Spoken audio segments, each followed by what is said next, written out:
La chaussure minimaliste Vitrek de chez Vibram, je l'ai testée maintenant depuis 6 mois, j'ai fait quelques centaines de kilomètres avec, ça y est, je peux vous faire mon retour d'expérience sur le sujet. Bonjour les amis, bonjour et bienvenue sur cette nouvelle vidéo. À première vue, ceux qui n'ont jamais vu ça peut paraître un petit peu chelou, mais en gros, on est sur une chaussure minimaliste, une chaussure chaussette on pourrait appeler, avec même les petits orteils au bout pour individualiser chacun des appuis de notre pied. Qu'est-ce que ça vaut sur le terrain? Eh bien, ça fait des années que je voulais essayer ça. C'est vraiment un plaisir aujourd'hui de partager mon expérience avec vous. Sur mon chemin vers le minimalisme, j'ai commencé à faire de la randonnée, comme beaucoup d'entre vous, avec des chaussures montantes. Puis je suis passé en chaussures basses, style chaussures de trail. Et ça y est, depuis 6 mois, je suis passé en phase de test adoptée de la Vitrek de Vibram. On va regarder un petit peu ensemble ce que ça donne. Allez, on va commencer avec les caractéristiques techniques essentielles de notre petite chaussure Vibram Vitrek de la gamme Five Finger. Pour commencer, on va parler du poids. C'est un truc de ouf. Le poids, cette chaussure-là, que vous voyez en taille 43, elle pèse 185 grammes. Ce qui veut dire 370 grammes de mémoire la paire. C'est rien, c'est impressionnant. Et quand on est habitué à des chaussures de randonnée, qui sont plutôt lourdes, plutôt rigides, franchement, ça change absolument tout. Pour mémoire, moi, quand j'ai commencé la rando, j'ai commencé, comme beaucoup d'entre nous, avec des chaussures montantes. En l'occurrence, la Renegade de chez Lewa, dont j'ai déjà parlé dans une précédente vidéo que j'ai publiée sur mes réseaux sociaux. La Renegade, elle fait 650 grammes la chaussure, et donc ça veut dire qu'on monte à 1100 grammes, 1100 grammes la paire. Donc là, on est sur quelque chose de 2 fois et demi, plus de 2 fois et demi moins lourd. Et pareil, mes petites chaussures basses de randonnée, j'utilise celles que j'ai au pied en ce moment, là, mes petites Merrell, les petites Capra GTX de Merrell, eh ben, elles font plus de 400 grammes la chaussure, donc on est à 800 grammes la paire. Donc la première sensation que j'ai eue quand j'ai chaussé ça au pied, c'est de me dire, waouh, j'ai une paire de chaussures ou j'ai une paire de chaussettes là. Et je les appelle mes chaussures chaussettes parce que c'est absolument incroyable. Qu'est-ce que ça va avoir comme incidence? On en reparle un petit peu en détail après. Parce que on continue les caractéristiques techniques et on reviendra justement en détail après. Donc le poids, l'accroche, évidemment Vibram, vous connaissez tous, c'est la marque au petit losange jaune comme ça. Qu'est-ce que ça veut dire? Ça veut dire que c'est l'un des meilleurs semeliers du monde de l'outdoor. Donc énormément d'excellentes marques font confiance à Vibram. Et évidemment, Vibram a chaussé sa chaussure avec une semelle méga grip qui est à peine entamée après les kilomètres que je viens de faire dessus. À nouveau, on en reparle un petit peu plus tard. En termes d'amorti, par contre, c'est le point faible, mais c'est aussi la démarche de la chaussure minimaliste, c'est-à-dire qu'on n'a quasiment aucun amorti sur cette chaussure. Concrètement, la semelle, elle est à 8 mm. On a 4 mm de caoutchouc avec la semelle méga grip. Et par-dessus, pour le confort, on a quand même, du côté intérieur, 4 mm de PU de polyuréthane. Donc la souplesse de la chaussure, je ne vous en parle même pas. Je peux la plier en deux sans aucun problème et sans l'abîmer. C'est absolument incroyable. Et du coup, le confort qu'on a avec, c'est presque comme si on était pieds nus. D'ailleurs, ces chaussures-là, on l'utilise souvent dans l'anglicisme barefoot. Barefoot, c'est presque comme nu-pied.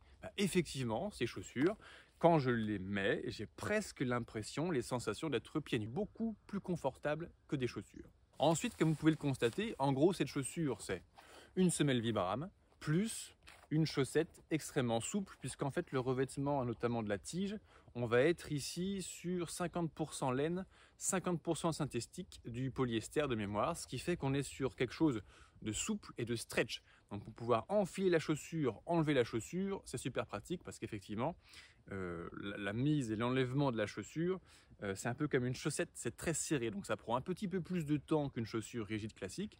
Par contre, voilà, on est sur quelque chose de souple, ce qui veut dire que toute la malléole, tout le talon n'est pas écrasé, compacté par une semelle à tige haute rigide, mais on est bien dans quelque chose de particulièrement souple et confortable. Le drop sur ce modèle est à 0 mm. Alors pour ceux qui ne connaissent pas, je pense qu'il y a quand même beaucoup de nos amis randonneurs qui sont aussi trailers ou coureurs.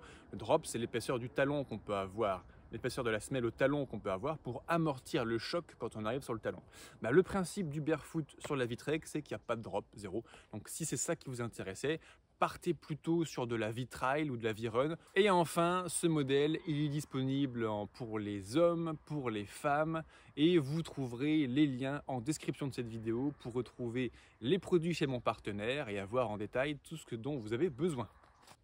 Si vous appréciez ces vidéos de review de produits qu'on fait de manière indépendante et authentique sur cette chaîne, eh bien, je vous invite à vous abonner, à liker cette publication, à mettre un commentaire. Si vous avez vous-même un retour d'expérience à faire sur les Vitrek, les Vibram Five Finger de manière générale, mais surtout la Vitrek qui va nous intéresser tout particulièrement sur cette chaîne de rando et de trekking, je vous invite à mettre ça en commentaire. C'est toujours intéressant d'avoir plusieurs avis et ça permet aux gens qui vont venir voir cette vidéo dans quelques jours, dans quelques semaines, dans quelques mois, d'avoir en plus votre contribution à vous, avec votre avis, votre tour d'expérience. Et franchement, quand on regarde une review, ça fait toujours plaisir d'avoir plusieurs témoignages. Alors on revient sur l'amorti de notre Vitrek Vibram. L'amorti, c'est super important et cette chaussure, à elle seule, elle illustre parfaitement le dilemme numéro 1 du randonneur. Alors, de manière globale, la grande question que posent les chaussures minimalistes, c'est le minimalisme, partir le plus léger possible, mais en particulier, la chaussure est extrêmement importante parce que les pieds, c'est l'organe principal du randonneur et la chaussure, c'est donc l'outil principal du randonneur. La question c'est, est-ce qu'il vaut mieux privilégier une chaussure très protectrice qui va protéger à court terme mon pied et mes articulations, mais qui va augmenter les chocs articulaires à long terme à cause de la mauvaise posture liée à la tige excessivement rigide? Ou, deuxième possibilité, vaut-il mieux une chaussure qui n'assiste presque pas, qui ne protège presque pas à court terme mon pied, mes articulations, mes ligaments, mes tendons, tout est exposé effectivement, mais qui à long terme diminue les chocs articulaires par une bonne posture et deux, le fait que le pied va se remuscler, et on en reparlera en détail tout du long de cette vidéo. Donc la question, moi je me la pose depuis 2015, ça fait 7 ans, et si je tourne cette vidéo qu'aujourd'hui, même si ça fait 7 ans que je me pose la question, et 6 mois que j'ai cette paire de godasses, c'est parce que j'ai voulu tout essayer. Donc concrètement, j'ai commencé la rando avec de la chaussure montante, en l'occurrence mes petites Renegade de chez Loa, puis je suis descendu en 2018-2019 sur de la chaussure basse, ma petite Merrell de chez Capra, la petite Merrell GTX, dont j'ai fait aussi une review sur ma chaîne, que vous pourrez retrouver en 3 clics facilement, pour arriver fin 2021 sur ce genre de chaussures, donc tout à fait minimaliste. J'ai vu les 3 grands types de chaussures, montantes, basses, minimalistes, que l'on chausse habituellement sur les sentiers de randonnée. Et là, je dois dire qu'en fait, les sensations, c'est absolument extraordinaire. On en reparle dans la revue testée à vie de cette vidéo. Et ici, si vous voulez, le fait de porter une chaussure comme ça va remuscler le muscle, remuscler le pied et tout le bas des jambes à partir des genoux. Parce qu'en fait, l'inconvénient des chaussures montantes, très protectrices comme ça, c'est que c'est une prothèse.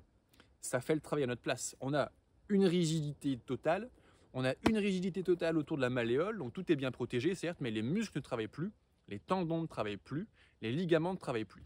Alors que quand on va prendre une chaussure comme ça, c'est à nouveau notre corps, parce que l'Homo sapiens, c'est 300 000 ans d'histoire, et ça fait que depuis récemment qu'on met des chaussures et qu'on assiste nos muscles qui deviennent désassistés et des gros fainéants, et ça par contre, ça va remettre tout le monde au travail. Mais pour vous dire, je fais régulièrement des journées à 30, 40, voire 45 km de marche. Avec cette chaussure, la première sortie de 4 km que j'ai fait, j'ai mis 4 jours à m'en remettre, parce que tout mon pied, tout le bas de mes jambes était extrêmement courbaturé.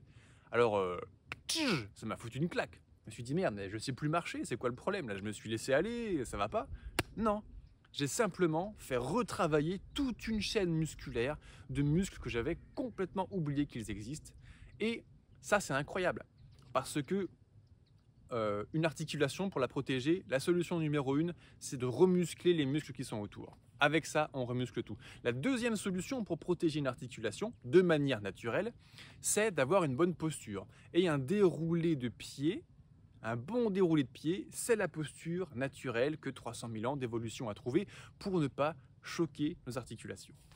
Ce déroulé de pied dont je parle abondamment, qu'est-ce que c'est? Sur le sol, à chaque pas, en fait, on pose d'abord le talon, puis progressivement et en pliant, on va dérouler le pied et on va repartir en se propulsant sur les orteils qui sont faits pour le pas suivant.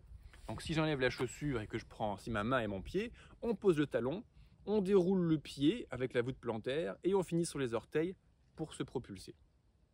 Ça, c'est la meilleure posture à avoir, que les chaussures rigides gênent et que la chaussure barefoot permet à quasiment 100%.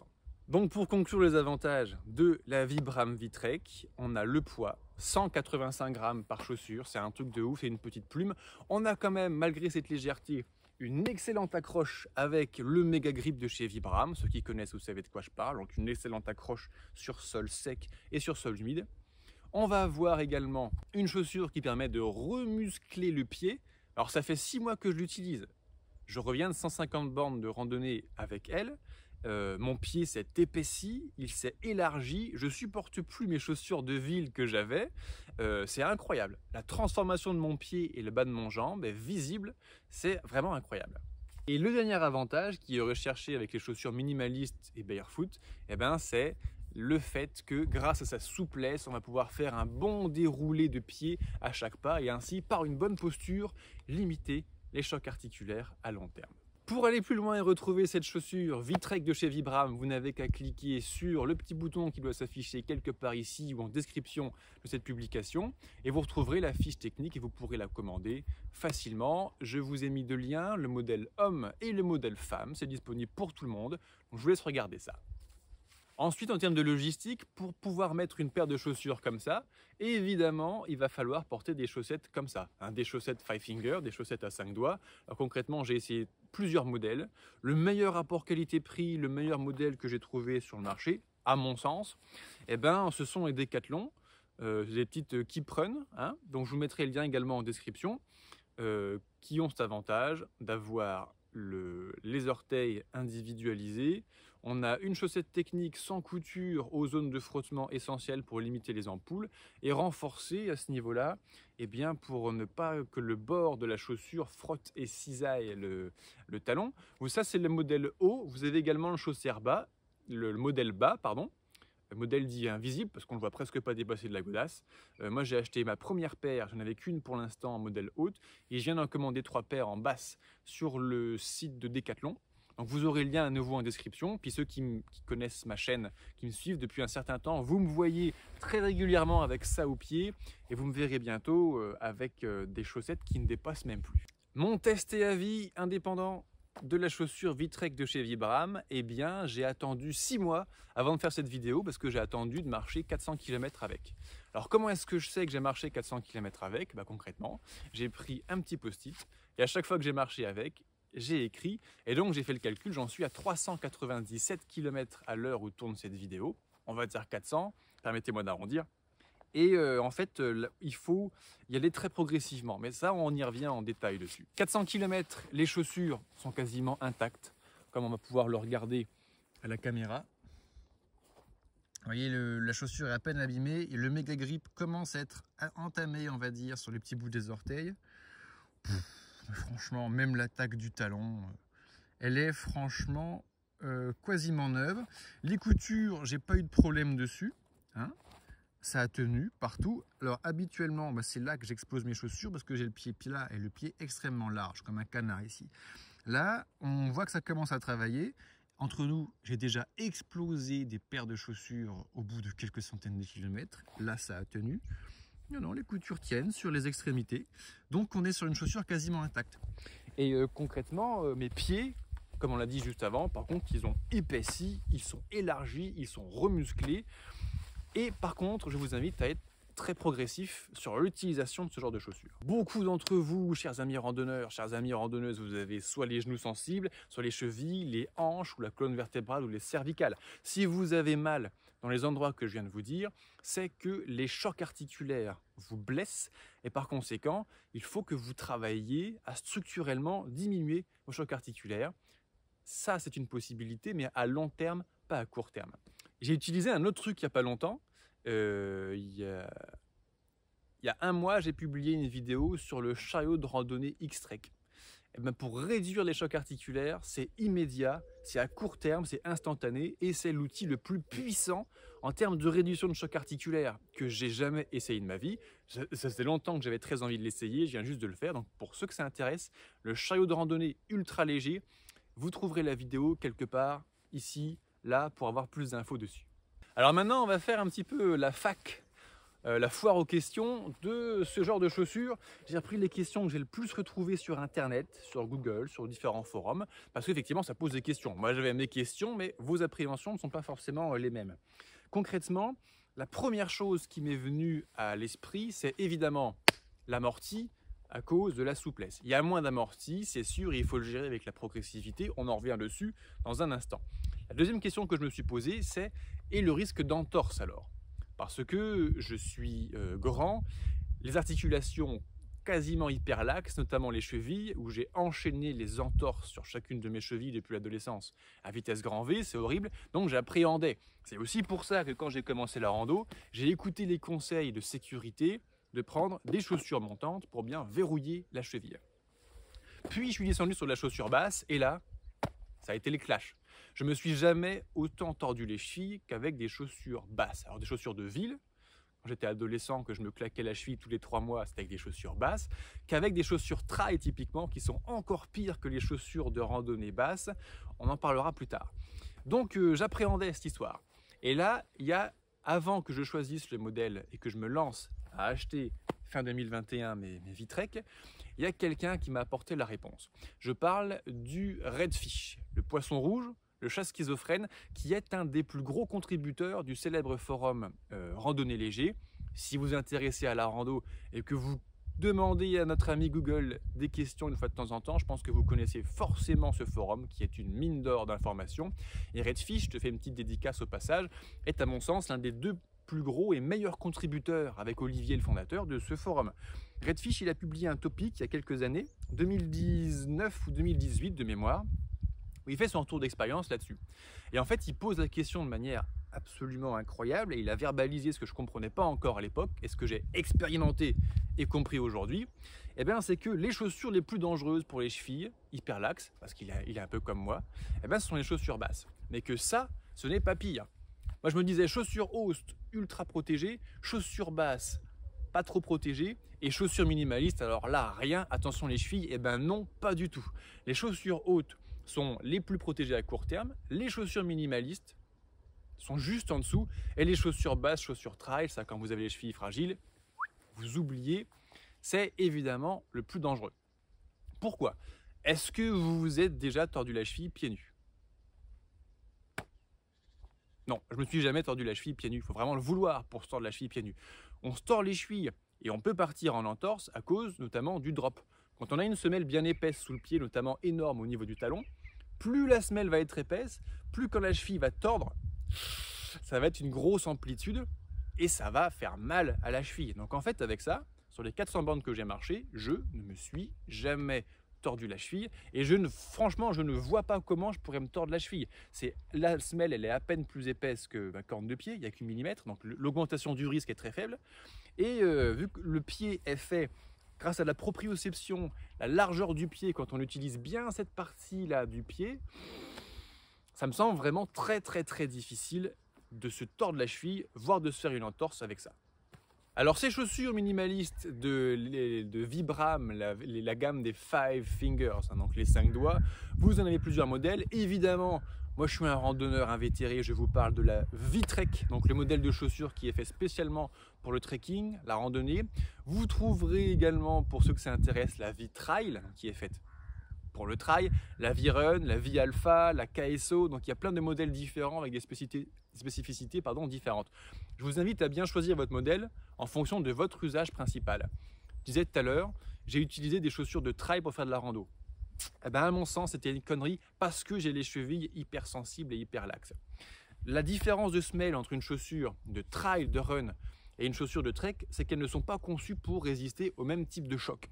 La randonnée, il s'agit de marcher 6, 8, 10 heures d'affilée, donc choc répété, très répété, avec une charge plutôt lourde puisqu'on a le poids du randonneur plus le poids du sac qui peut monter à 10, 15, 20 kg derrière. Donc, c'est pas le même amorti, pas le même gel d'amorti qu'il peut y avoir entre une chaussure de randonnée en termes de semelle et l'amorti qu'on conçoit pour une chaussure trail, où là on va avoir un impact avec un plus grande énergie cinétique certes, mais sur des durées plus courtes et avec moins de poids.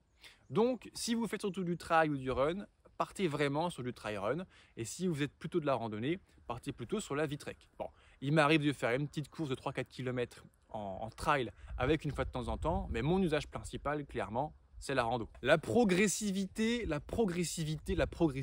c'est le maître mot. Tous les membres de mes programmes de formation vidéo le savent, c'est l'un des mots que j'emploie le plus. La base, quand on s'en remet à la randonnée, mais à n'importe quelle activité physique, et en fait entre nous, dans n'importe quoi dans la vie, la base pour réussir, le début, eh bien c'est la progressivité. Quand on y va trop fort, on risque de se blesser, de se dégoûter et c'est contre-productif. Avec ça, même si vous êtes un randonneur expérimenté, je vous assure, allez-y progressivement. À nouveau, j'ai marché 15 000 bornes de trek en autonomie dans ma vie. Bon, je commence à avoir une petite idée de ce que c'est que la randonnée. Je suis capable d'encaisser des journées à 40-45 bornes de marche, plusieurs consécutives, en repartant le lendemain frais comme un gardon. À nouveau, la première fois que j'ai fait une sortie de 4 km avec ça, j'ai mis 4 jours à m'en remettre. Parce que toute la chaîne de muscles, du genou jusqu'au bout de mes orteils, a retravaillé. Une chaussure minimaliste fait travailler tous vos muscles. Mais alors le muscle, c'est une cellule qui se régénère assez vite, qui peut s'adapter à un stress nouveau, comme par exemple un nouveau type de chaussure, assez rapidement.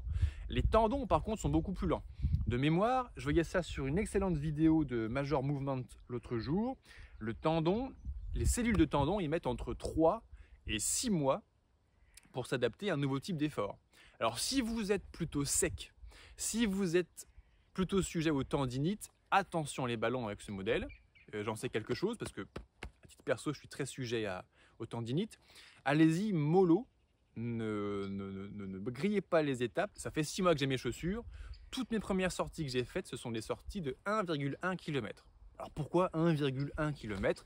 Parce que la première chose que je fais le matin quand je me lève, c'est faire le tour de mon village à pied, et ça fait 1,1 km. Et la dernière chose que je fais de la journée, c'est que je refais le tour du village à pied. Donc je marche au moins 2,2 km dans la journée, ça fait 2 coupures, on s'oxygène, on voit le lever du soleil, le coucher du soleil, c'est magnifique, patati patata. Mais on s'en fout, ce qui est important, c'est que c'est une toute petite distance, ça pourrait être ridicule, 1 km. Non, commencez vraiment tout doux. Ensuite, j'ai commencé à faire des sorties de 4 km, 6, 8, donc on partait à la demi-journée, puis seulement une fois que j'ai validé cela, je suis parti marcher à la journée. Mais ça a mis des semaines, ça a mis des mois pour arriver à une randonnée à la journée. Puis je suis parti plusieurs jours. Je suis parti 3 fois 2 jours d'affilée, puis 3 jours d'affilée, puis le dernier gros test, eh ben, c'était il y a quelques semaines là, comme ce que vous avez pu voir sur le vlog sur le GR441, que je crois que vous avez plutôt apprécié. En même temps, il y a eu des belles images sur toute la chaîne des puits qui étaient vraiment magnifiques, c'est vrai. Eh bien, ça fait 5 jours d'affilée, 150 bornes. Donc, j'augmente progressivement. La prochaine fois que je pars en rando, la semaine prochaine, si mon timing me le permet, ce sera 200 km sur 7 jours. Donc, je vais encore augmenter d'un cran. Et il faut y aller absolument progressivement pour préserver ses muscles et ses ligaments et ses tendons, surtout les tendons. Alors, la taille, ça compte, mais il faut faire très attention. Parce que la taille de ce genre de chaussures, c'est évidemment pas les mêmes qu'une paire de chaussures rigides. Il faut qu'elle vous aille comme un gant. En gros, ce machin, c'est un gant dans lequel on enfile ses orteils. Donc, il faut qu'elle soit très, très serrée. Vibram nous communique un guide des tailles que vous verrez, que vous retrouverez également dans l'article du blog consacré à cette chaussure, qui a été publié aussi aujourd'hui. Vous collez votre talon contre un mur, vous mesurez en centimètres la plus grande distance talon bout de l'orteil et en fonction de cela, Vibram vous préconise la taille. Alors en général, pour vous dire, je taille plutôt 45 ou 44,5 selon les modèles, selon les marques, parce que tous les modèles, toutes les marques taillent un petit peu différemment. Habituellement plutôt du 45, là je suis plutôt en 44, donc c'est un petit peu plus petit. Les différences hommes-femmes, c'est quoi ? Les chaussures modèle homme vont être légèrement plus larges, comme souvent, notamment à ce niveau-là. Et en gros, d'expérience, les chaussures femmes, c'est une demi-pointure de différence. Donc si vous mettez un 39 homme et que vous avez le pied suffisamment fin, et que 39 c'est un peu trop grand pour vous, en gros, un 39 femme, ça va représenter à peu près du 38,5 homme. Donc vous pouvez jouer sur les deux tableaux. À nouveau, les chaussures hommes plus larges ici, les chaussures femmes, en gros l'équivalent d'une demi-pointure de moins. Mais vous retrouverez toutes les infos dans les liens que je vous ai préparés juste en dessous. Et si vous voulez aller plus loin pour préparer vos prochaines randonnées et bien choisir votre paire de chaussures de randonnée, qui est la question numéro 1, je vous ai préparé un programme de formation vidéo qui s'appelle Bien choisir sa paire de chaussures de randonnée, dans lequel on passe 1 heure à 1 heure et demie ensemble où on voit en détail absolument toutes les caractéristiques techniques des chaussures, donc l'amorti, la croche, l'imperméabilité, etc. La différence entre tous les matériaux qu'on retrouve, parce que c'est pas toujours facile de s'y retrouver, hein, qu'est-ce que c'est le membrane waterproof, qu'est-ce que c'est le Gore-Tex, qu'est-ce que c'est le Matrix, etc., etc. Et puis je vous propose également de partager avec vous 15 000 km d'expérience avec un nombre de paires de chaussures que je ne compte plus, le tout condensé en 1h30 de temps, avec évidemment aussi toutes les astuces pour bien choisir votre paire de chaussures une fois que vous êtes en train de l'essayer dans un magasin. Quelques petites astuces qui fait qu'on réussit à tout coup. Et bien voilà, je vous remercie d'avoir regardé cette vidéo jusqu'au bout. C'est le moment pour me remercier de mettre un pouce, de partager cette publication, de vous abonner sur ce réseau social. Le Banquier Randonneur, c'est 50 publications par an qui parlent de randonnée.